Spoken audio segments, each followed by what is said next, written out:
ಎಲ್ಲರಿಗೆ ನಮಸ್ಕಾರ.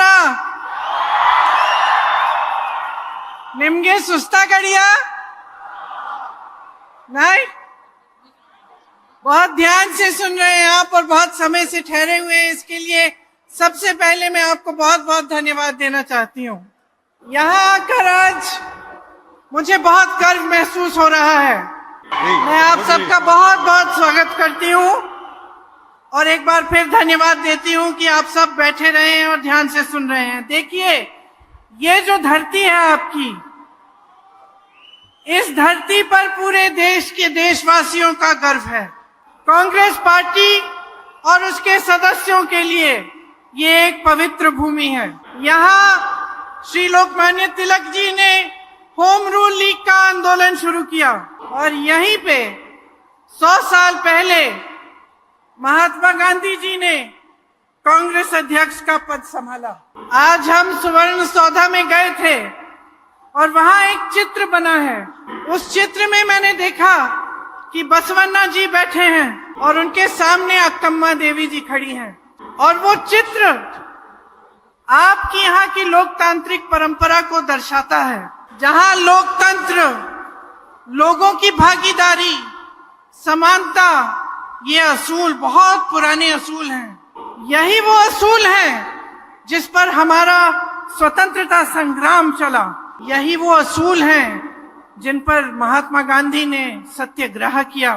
कि उस समय जब जब बड़े साम्राज्यों को गिराना पड़ता था, तो जहां जहां जिस देश में आप देखें वहां हिंसा होती थी, खून की नदियां बहती थी. और हमारा ये स्वतंत्रता संग्राम इस पूरी दुनिया में अनोखा संग्राम जो सत्य और अहिंसा के आधार पर लड़ा गया, जिसमें महात्मा गांधी, जवाहरलाल नेहरू जी, सरदार पटेल जी, अंबेडकर जी, जिसमें तमाम जो स्वतंत्रता सेनानी थे, उन्होंने कहा कि तुम हिंसा करो, हम नहीं करेंगे. तुम मारो, हम हाथ नहीं उठाएंगे. हम लड़ेंगे सत्य के आधार पर, अहिंसा के आधार पर, और हम इसी आधार पर तुम्हें शिकस्त देंगे. दुनिया में ये एक अनोखा स्वतंत्रता संग्राम था जिसमें अहिंसा के आधार पर नैतिक बल से एक साम्राज्य को गिराया गया. विश्व और इसी संग्राम से जब हमारा देश स्वतंत्र हुआ, तब इसी संग्राम से जो मूल थे, जो आधार थे, जो उभरे, उन्हीं पर आधारित बाबा साहेब जी की अगुवाई में, पंडित जवाहरलाल नेहरू जी और बाकी सब नेताओं की अगुवाई में ये हमारा संविधान बना. ये संविधान क्या है, इसका आपके जीवन में क्या आधार है, संविधान क्या मतलब है इसका आपके लिए? ये संविधान एक पुस्तक नहीं है, एक किताब नहीं है. आप इस देश के देशवासी हो. यहाँ बैठी मेरी बहनें, यहाँ बैठे मेरे भाई, ये संविधान आपका रक्षा कवच है. इसको बनाने वाले बाबा साहेब अंबेडकर जी दलितों, आदिवासियों, पिछड़ों और गरीबों के मसीहा हैं. सामाजिक न्याय और अधिकार का प्रतीक हैं. इसमें उन्होंने आपके लोकतंत्र की सुरक्षा डाली है. आपको अधिकार दिए हैं, वोट डालने का अधिकार, जिससे आप अपनी सरकार को चुन सकते हैं. न्याय मांगने का अधिकार, कि जब कोई आपके साथ गलत करता है तो आप सरकार से न्याय मांग सकते हैं. समानता का अधिकार, कि सरकार आपको एक नजरिए से देखती है, कोई बड़ा नहीं, कोई छोटा नहीं, कोई अलग नहीं, सबको वही वोट का अधिकार दिया गया है, जिससे आप अपने देश के लिए सरकार, अपने देश का नेतृत्व चुन सकते हैं. और मैं कह सकती हूँ भाई और बहनों कि बहुत सरकारें आई हैं, बहुत सरकारें गई हैं, और ये सिर्फ कांग्रेस की सरकारें नहीं रही, अनेक पार्टियों की सरकारें आई, लेकिन आज तक कोई ऐसी सरकार नहीं आई जिसका गृह मंत्री संसद में खड़े होकर बाबा साहेब अंबेडकर का अपमान कर सके. आज तक कोई ऐसी सरकार नहीं रही जिनके मंत्री चुनाव में घूम घूम कर कह पाए कि हम इस संविधान को बदल डालेंगे. सोच सकता था